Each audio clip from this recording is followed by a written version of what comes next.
trabaja más el animal, ¿sí? Tanto en su vida de relación como en su vida vegetativa. Y aquí la vida vegetativa adquiere mayor importancia, ¿sí?, en lo que estamos analizando de las funciones principales del sistema nervioso. ¿Sí? Bueno, ¿hasta aquí alguna duda, alguna pregunta? No, yo no. Fíjense todo lo que hay detrás. Y no le hemos entrado a las preguntas, ¿eh? Sí, de hecho. Pero es que, pero, oigan, por favor, esto no es bronca mía. Esto, bueno, van a decir viejo chocho, ¿por qué no está repitiendo esto? Yo lo aprendí en la primaria, en ciencias naturales, yo lo aprendí en la biología de secundaria, lo reforcé en mi biología de preparatoria y obviamente, pues no me costó ningún trabajo. Bueno, sí me costó trabajo, pero ya tenía un referente suficiente en mi formación profesional. Pero pues ya sabemos que ahora la biología como que no tiene mucha importancia en la formación de cualquier ser humano. Porque todo esto que acabo de mencionar, sobre todo esto que estoy señalando y esto, pues es que lo tenemos que saber todos los seres humanos. ¿Por qué? Pues porque con estas dos cosas vivimos, ¿o no? Sí.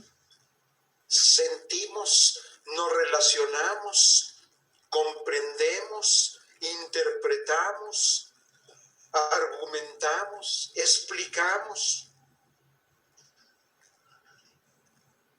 Y aquí les puedo mencionar algo. Esto es lo que, dado que no traen estos referentes reforzados, esto es lo que hay que ver en el famosísimo tronco interdivisional. Eso no lo vimos. ¿Eh? Eso no vimos nada de eso. No, pero vieron la política de la izquierda, de la derecha, perdón la palabra, puros sedenflos. Ya saben por qué lo digo, ¿no? Para no decir la palabrota grosera. Son evenfladas. Cuando el estudiante debe tener conocimiento previo de todo esto, porque es su talacha, es su trabajo para aprender, para generar conocimiento, entre otras cosas. Bueno, entonces, ¿ya vieron dónde ubiqué el sistema nervioso autónomo? Sí. ¿Sí? En el Okay. tronco del encéfalo. En el cerebro triuno. Exacto. O en el diencéfalo, ¿no? Si quieren. Y obviamente, pues este cerebro, no está, esta parte del diencéfalo no está solita, se relaciona con la corteza. Y en la corteza con cada uno de los lóbulos. Se relaciona con el lóbulo occipital, se relaciona con el cerebelo, se relaciona con la médula espinal, se relaciona con el temporal, se relaciona con el parietal. Bueno, no estoy mencionando así, ¿no? Es un centro de coordinación importantísimo. Cualquier cosa que pase en el medio interno o que pase en el medio externo y que sea estímulo suficiente, ya sea recibido a este nivel o recibido directamente en el cerebro, tiene que pasar forzosamente por acá para que aquí codifique la información el tálamo, el hipotálamo principalmente, y la envía a razonar, la envía a la sensación, la envía a capte la actividad visual, la actividad auditiva, la actividad de ¿cómo se llama? De la palabra, etcétera, etcétera. Yo les recomiendo que hagan. Ahí sí te puedo recomendar, Arturo, una fuente de información para que vean qué interesante es todo esto. Y mucho más cuando se es estudiante y mucho más cuando se es profesor. Entonces, por ejemplo, bueno, es así como que una analogía. Cuando nos duele la cabeza, por eso se afecta en parte de la visión, ¿no? Ya ve que, bueno, duele la parte de atrás de la cabeza y obviamente es afectada la visión inmediatamente. Así es, porque todo está relacionado. Uh-huh. Y no todos los individuos, inclusive los animales, aunque no lo expresan como nosotros, tenemos manifestaciones, signos, así como el que estás mencionando. Hay quien, por ejemplo, tiene secreciones nasales Uh-huh. sin tener gripa, Sí. etcétera, etcétera. Pues esto es importantísimo para nuestra vida diaria y, bueno, para nuestra vida de estudiante, de nuestra vida académica, ¿no? Sí. Bueno, entonces, si ya están ubicados, voy a borrar. Ok. Bueno, encontré una fuente, profesor, que habla sobre que tiene dos conexiones, o que en la parte del, ¿cómo se llama? Del sistema, bueno, vegetativo. Una dice que se conecta directamente al tronco del encéfalo y la otra con otras células, no recuerdo el nombre ahorita. Bueno, vámonos con las preguntas ahorita. Bueno, Ok. yo quise echarme todo este rollo. Uh-huh. Ya ven que los de la UAM somos bien rolleros. Eso no sale, pero requete bien, nomás que hay de rollos a rollos. Bueno, ok, vámonos ya ahora a las preguntas, ¿no? Entonces ya están ubicados en esto. Y aquí tenemos que derivar el sistema nervioso vegetativo. Sí. Ok. Entonces, el sistema nervioso vegetativo se deriva de aquí.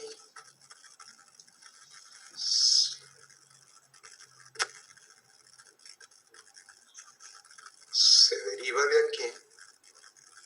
Uh-huh. Y se deriva de aquí.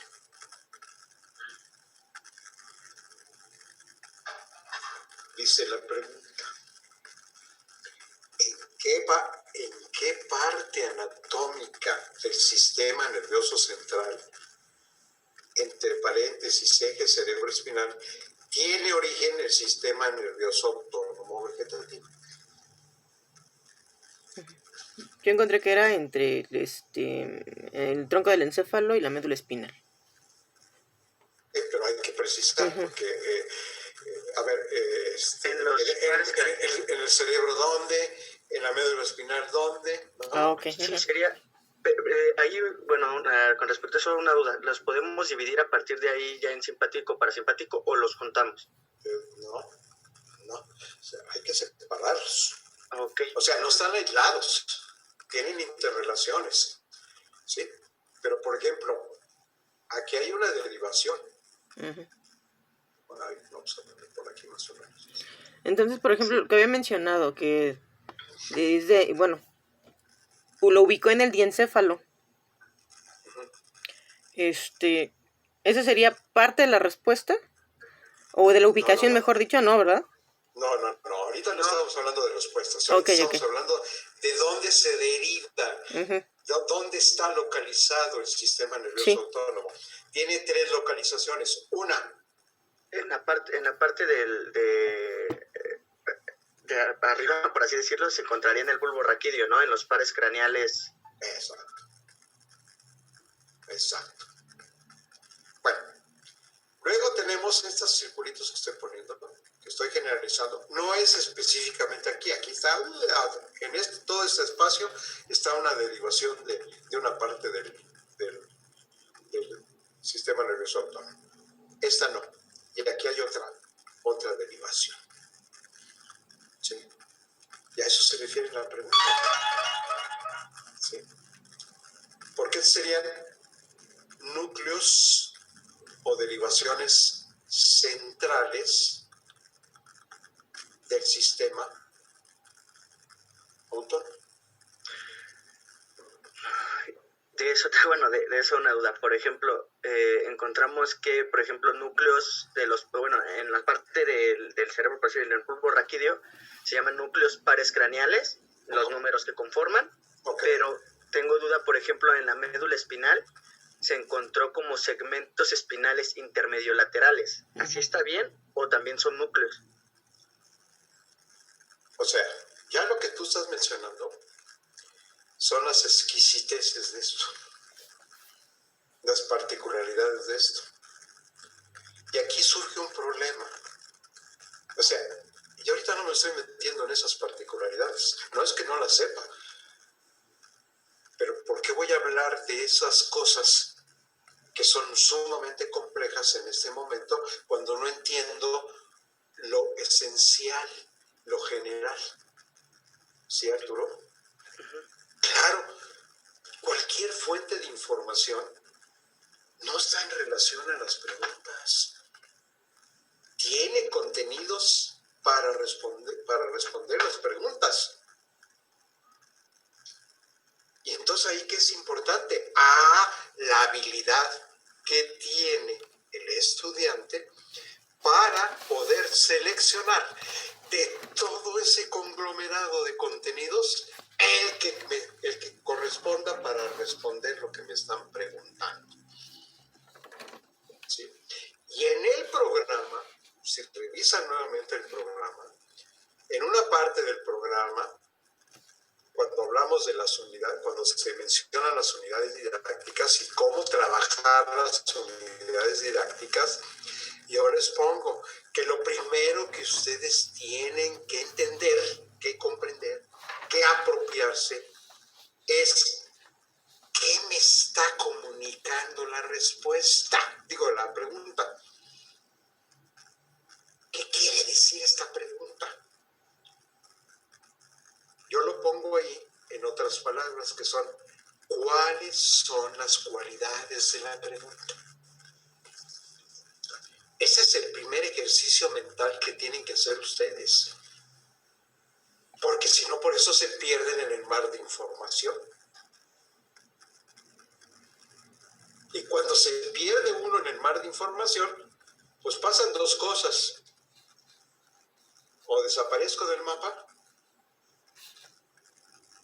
o me pongo en un estrés que emocionalmente me puede dar dos situaciones de comportamiento. Le miento a la madre al profesor. ¿Sí? Me hago enemigo de mi colega que está trabajando en su grupo. Una hora de conflictos. No. Por eso se los puse. Yo estoy totalmente seguro de lo que estoy haciendo. Si ustedes no entendieron bien el programa y sus partecitas del programa, es problema de ustedes, porque tuvimos una sesión para ello. Y ustedes tuvieron el programa en extenso. Y yo se los mencioné. Ese es mi programa y de él me hago responsable. Porque eso me confiere hacerlo la legislación universitaria en libertad de cátedra, aquí y en China. Sí. De eso me hago responsable. Ok, pero bueno, es que entonces era lo que leía porque lo mandaban como segmentos, pero yo así como lo entiendo, pues nada más viene de, pues sí, por así responderlo, segmento torácico y segmento sacro, ¿no? O sea, sería así entonces lo básico. A ver, meternos en más. A ver, Arturo, este no es un segmento. Eso no lo puede interpretar como segmento. Este es un segmento. ¡Claro! Entonces el sistema nervioso autónomo tiene en sus derivaciones, ¿sí? Vamos a poner segmento, ¿ves? Segmento cerebral. A ver, vamos a ponerlos todos. Segmento cerebral. Segmento espinal. Aquí yo encuentro un segmento.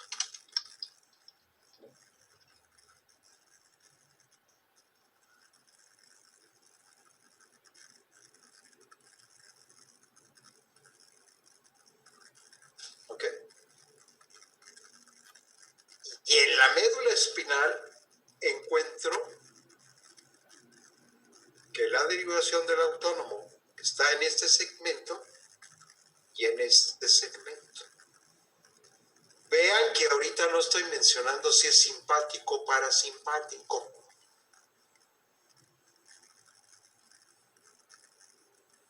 ¿Está claro?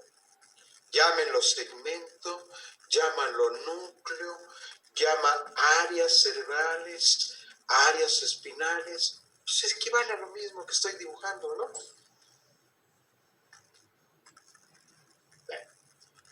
Y entonces, ahora, ¿qué me demanda esto?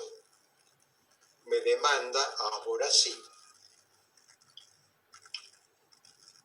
en cuál de ellos se deriva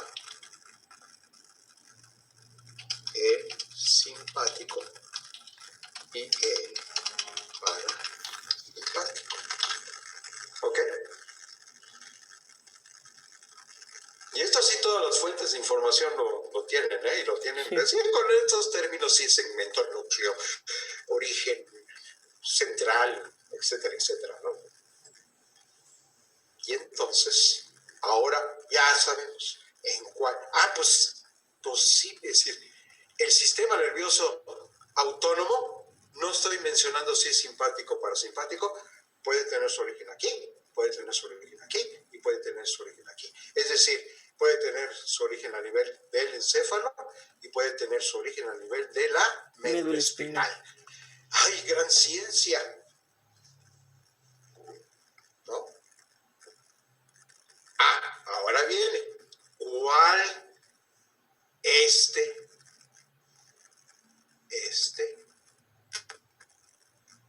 y este. Aquí los voy a juntar. Entonces, vamos a poner por acá. El parasimpático, de acuerdo a esta ilustración, tiene dos orígenes. Uno a nivel cerebral y otro a nivel espinal. O sea, vamos a...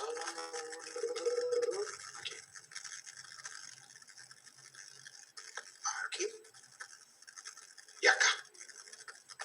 ¿Ok? Entonces, si estamos hablando del parasimpático, aquí está su origen y aquí está su origen. Y si hablamos de él, o si queremos identificar dónde está el origen del simpático, nos dice que es tóraco lumbar. Tóraco lumbar. Tóraco lumbar. Es decir, la parte central. Esta parte. Acá. Y esta parte. Parte de esto, ¿no? Porque aquí estaría ya el coxigio. Bueno. Tóraco lumbar. Región torácica. Región lumbar de la médula espinal. Ahí tienen sus orígenes centrales el simpático. El parasimpático, aquí en el cerebro y en el sacro. O sea, tiene un origen cerebral y un origen en la médula espinal. ¿Okay? Esto, en algunas fuentes de información, predominan cráneo, tectal, No está escribiendo. sacro. Perdón. Cráneo, tectal, sacro. Es lo mismo, ¿no? Así algunas fuentes de redes. ¿Por qué es cráneo? Pues está en el encéfalo. A lo mejor está mal la palabra cráneo. A mí me gustaría más encéfalo, tectal, sacro, ¿no? Porque cráneo es el hueso, ¿no? Y en el hueso no está. Entonces ahí es lo que yo hago una crítica a estas a estas dominaciones. Esto es más bien encéfalo. Hago una particularidad de tectal y espinal sacro, ¿no? Que sería espinal sacro. Eso sería, ¿qué? El parasimpático. Y el simpático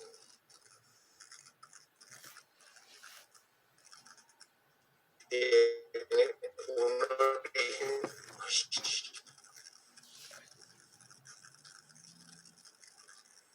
tóraco lumbar, es decir, tiene un origen eminentemente espiral. ¿Ok? Ahora, vamos a ponerlo en otro color.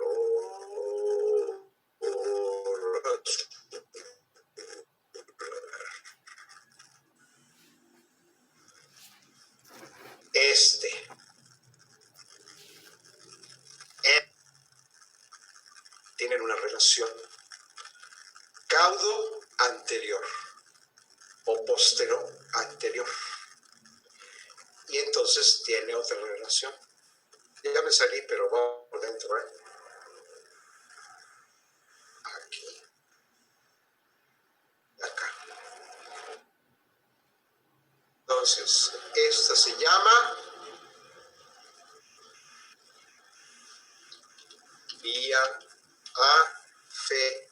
aferente central.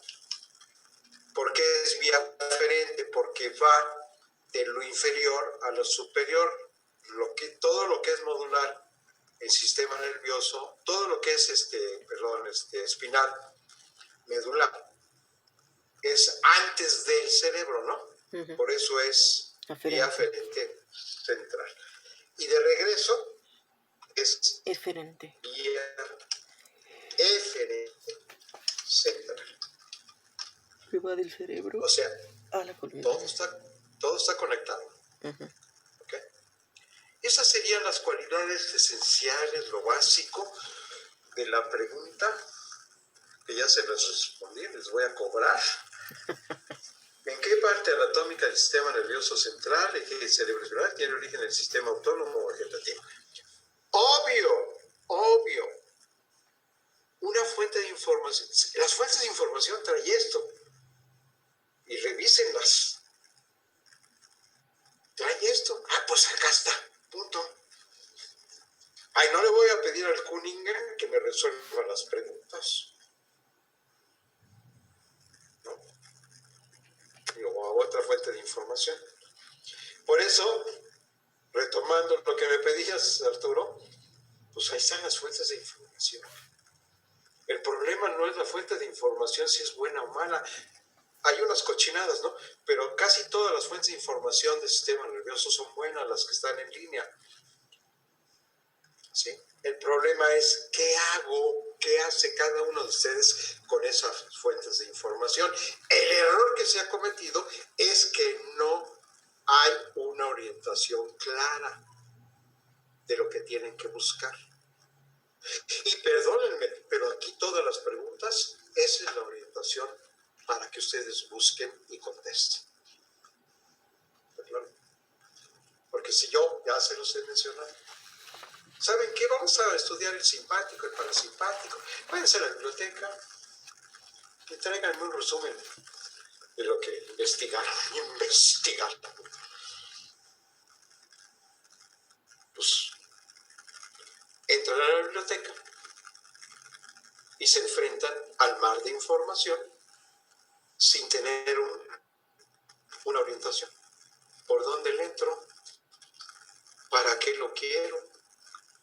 ¿Qué saco de esa información? Entonces, por eso está validada las preguntas, ¿sí? Y más en educación virtual y de distancia, las preguntas, ¿sí?, son detonadoras del aprendizaje, son orientadoras del aprendizaje, orientan, dan línea, ¿sí?, hacia dónde va. Y pregúntenle a cualquiera de sus científicos que han tenido de profesores Yo no soy científico, yo soy médico veterinario. Si la pregunta que hacen ellos en la ciencia o en su trabajo científico no les orienta en su quehacer científico. A chaleco, pues es lo mismo acá. Pero como aquí se quieren formar científicos, en vez de primero ser médicos veterinarios, bueno, pues entonces ahí empieza el problema. Ok, hasta aquí vamos. ¿Sí? Bueno. Ok, entonces pregunta número 1. Ahora dice, ¿qué organelo del soma neuronal, soy el otro lado? Tomando como referente la respuesta anterior, fíjense cómo lo estoy planteando. Tomen como referencia la respuesta anterior, ¿sí? ¿Cuáles son las principales derivaciones y divisiones vegetativas autónomas? Pues simpático y parasimpático, ¿no? O sea, ¿qué nombre reciben, no? ¿Y qué función, metabólicamente hablando, tiene cada una? El simpático y el parasimpático cumplen en términos generales, y este cumple en términos generales una función básica. ¿Por qué es metabólica?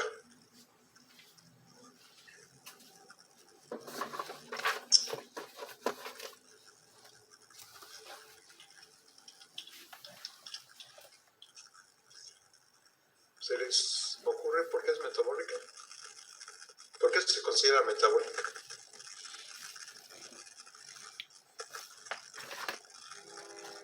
No me digan porque interviene en el metabolismo, porque no estamos en el círculo vicioso. No, lo metabólica, pues porque interviene en el metabolismo. Bueno, pero ¿por qué interviene en el metabolismo? Pues porque es metabólica. Y de ahí no salgo. Entonces se vuelve un círculo cognitivo vicioso, ¿no? Podría ser porque marcan inicio y fin, por así decirlo. ¿De qué cosa? ¿De qué cosa? De las funciones metabólicas que vuelvo a parar en lo redundante, pues. Pues sí, síguele dándole la vuelta a la rueda. Y aquí nos podemos pasar una hora con eso. No, hay que acostumbrarse a no estar redundando tanto. ¿Sí? Y más alumnos de la UAP Xochimilco con el sistema. Bla, son los más fregones del mundo. Ok, eso es lo que yo quiero formar. Mentes fregonas, mentes que piensen, mentes que resuelvan, no mentes que repitan y te transcriban. ¿Okay? Bueno, entonces, ¿por qué es metabólica? A ver, ¿y por qué es metabólica esta otra? Bueno, yo encontré que interviene en la producción, por ejemplo, de saliva. No, pero sí es. ¿Sí eso no es?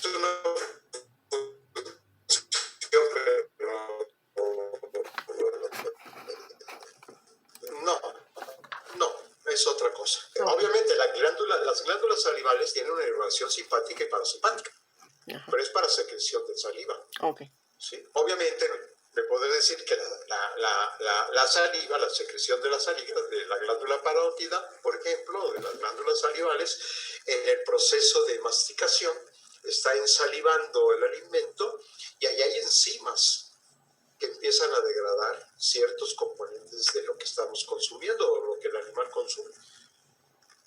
De alguna manera está haciendo una preparación metabólica. Pero no es el caso. Okay. Entonces, esto tiene que ver, porque esa es, todas las funciones, cualquier función que ejerza el sistema parasimpático, aquí estamos en la línea, ¿sí? Es anabólica. Todas las funciones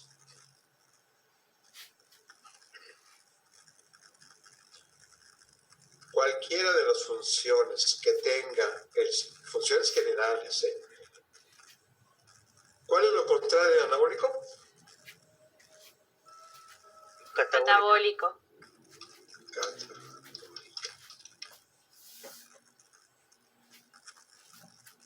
Sí.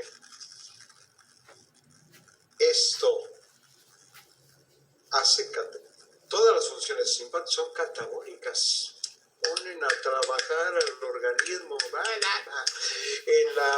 para estar alerta, para hacer la digestión, para respirar, así está. Una vez que se cumple la función catabólica, entonces entra en actividad lo contrario, el parasimpático, que es una función anabólica, que es de recuperación.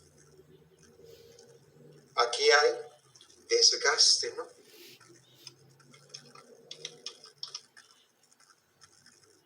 Aquí hay, ya no lo puedo poner luego por acá, recuperación. Por eso, lo que hace el simpático, generalmente lo contrarresta el parasimpático. No están separados. ¿Sí? No. Están vinculados. Bueno. Ok. Hasta aquí. Pues ya tienen las dos respuestas. Sí. ¿Ya cómo va a ser? Bueno, entonces vamos a borrar todo esto. Ya tendremos todo esto. Y las siguientes preguntas. Ay,